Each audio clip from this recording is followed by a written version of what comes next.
We're back with Chapter 11 of Lois Lowry's Number the Stars. Chapter 11 is called, Will We See You Again Soon, Peter? At the end of the last chapter, Peter was just about to open the casket. Let's dive into Chapter 11, learn what the end of that mystery holds, and see how Peter sort of becomes a symbol in this chapter, along with some other characters. Let's begin. Anne-Marie blinked. Across the dark room, she saw Ellen too, peering into the narrow wooden box in surprise. There was no one in the casket at all. Instead, the casket seemed to be stuffed with folded blankets and articles of clothing. Peter began to lift the things out and distribute them to the silent people in the room. He handed heavy coats to the man and his wife, and another to the old man with the beard. "It'll be very cold," he murmured. "Put them on." He found a thick sweater for Mrs. Rosen and a woolen jacket for Ellen's father. After a moment of rummaging through the folded things, he found a small winter jacket and handed it to Ellen. Anne-Marie watched as Ellen took the jacket in her arms and looked at it. It was patched and worn. It was true that there had been few new clothes for anyone during the recent years. But still, Ellen's mother had always managed to make clothes for her daughter, often using old things that she was able to take apart and refashion in a way that made them seem brand new. Never had Ellen worn something so shabby and old. But she put it on, pulled it around her, and buttoned the mismatched buttons. Peter, his arms full of the odd pieces of clothing, looked towards the silent couple with the infant. "I'm sorry," he said to them. "There is nothing for the baby." "I'll find something," Mama said quickly. "The baby must be warm." She left the room and was back in a moment with Kirsty's thick red sweater. "Here," she said softly to the mother. "It will be much too big, but that will make it even warmer for him." The woman spoke for the first time. "Her," she whispered. "She's a girl. Her name is Rachel." So just pausing here, noting there was no one in the casket. What in the world? Mystery solved. So inside the casket, there were these warm clothes that they were giving to these unnamed characters that we've seen at the funeral. A lot of these characters are people that Anne-Marie doesn't recognize. The only ones she recognizes are the Rosens. And because of that, we know that all of these people are Danish Jews who are not safe with the Nazis around. And so Peter has been helping them. We've just met this baby whose name is Rachel. We're going to talk a little bit more about this baby as the chapter goes on. Mama smiled and helped her direct the sleeping baby's arms into the sleeves of the sweater. Together they buttoned the heart-shaped buttons. How Kirsty loved that sweater with its heart buttons, until the tiny child was completely encased with the red wool. Her eyelids fluttered, but she didn't wake. Peter reached into his pocket and took something out. He went to the parents and leaned down towards the baby. He opened the lid of the small bottle in his hand. "How much does she weigh?" Peter asked.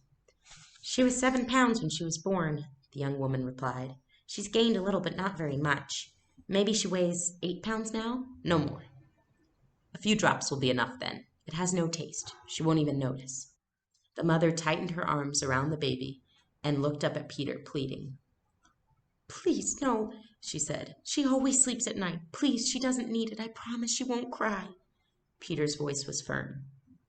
"We can't take a chance," he said. He inserted the dropper of the bottle into the baby's mouth and squeezed a few drops of liquid onto her tongue. The baby yawned and swallowed. The mother closed her eyes. Her husband gripped her shoulder. Next, Peter removed the folded blankets from the coffin one by one and handed them around.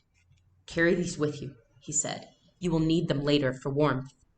Anne-Marie's mother moved around the room and gave each person a small package of food, the cheese and bread and apples that Anne-Marie had helped her prepare in the kitchen before. Finally, Peter took a paper-wrapped packet from the inside of his own jacket.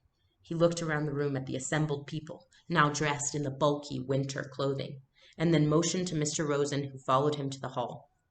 Anne-Marie could overhear the conversation. "Mrs. Rosen," Peter said, I must get this to Henrik, but I might not see him.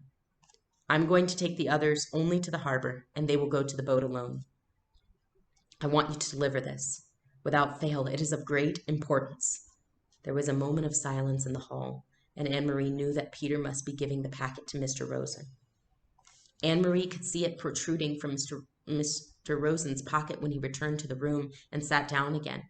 She could see, too, that Mr. Rosen had a puzzled look. He didn't know what the packet contained. He hadn't asked. It was one more time, Anne-Marie realized, when they protected one another by not yelling. If Mr. Rosen knew, he might be frightened. If Mr. Rosen knew, he might be in danger. So he hadn't asked, and Peter hadn't explained.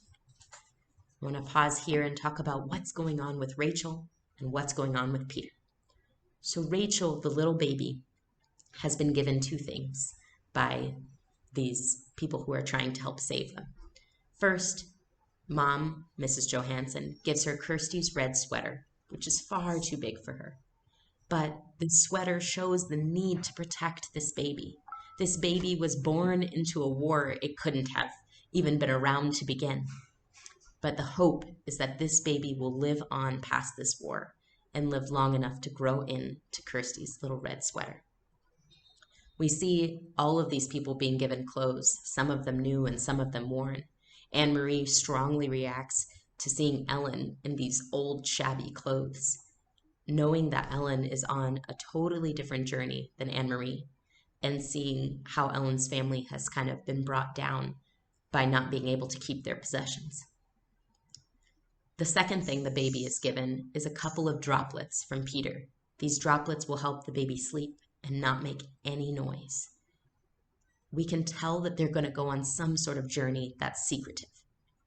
Next, we see Peter. Peter has been giving out supplies. Peter is giving out orders. Peter is giving instructions. He even gives a package to Mr. Rosen. And they have that silent communication we've seen so many times before of you'll only know what you need to know. So there's a sort of lie by omission, but it's all about protecting those around, making sure that everyone has what it takes to be brave.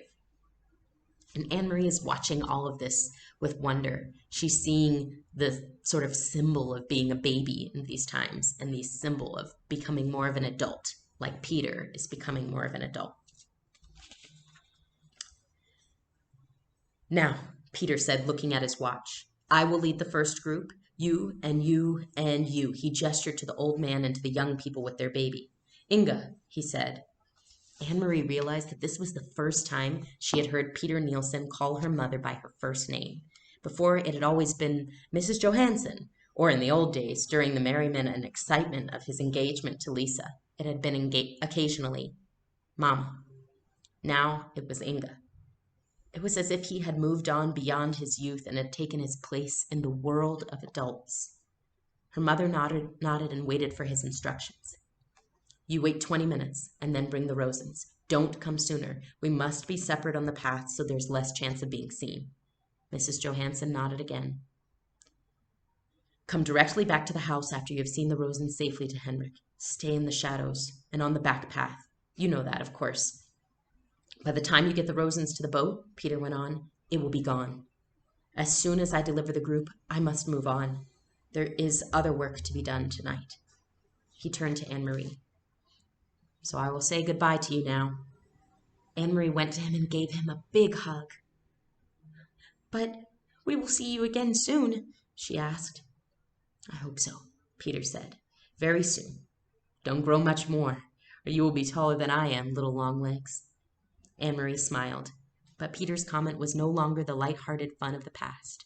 It was only a brief grasp at something that had gone. Peter kissed Mama wordlessly. Then he wished the Rosens Godspeed and let the others through the door. Mama, Anne-Marie, and the Rosens sat in silence. Peter has fully taken charge. Anne-Marie even notices him entering the world of adults. And in this context, during this war, in this time, in this place, growing up means taking risks, leading, giving instructions, and that level of sacrifice for others who you need to protect. For Peter, growing up means that he is going to do the work that needs to be done because he knows that this war is not right. So he is getting the people to Uncle Henrik's boat, and Uncle Henrik's boat will take them to Sweden, where the Jews are free. We see that Peter will lead a group and Mrs. Johansson will lead a group. Come on back for part 2, and we'll see what happens at the end of this chapter.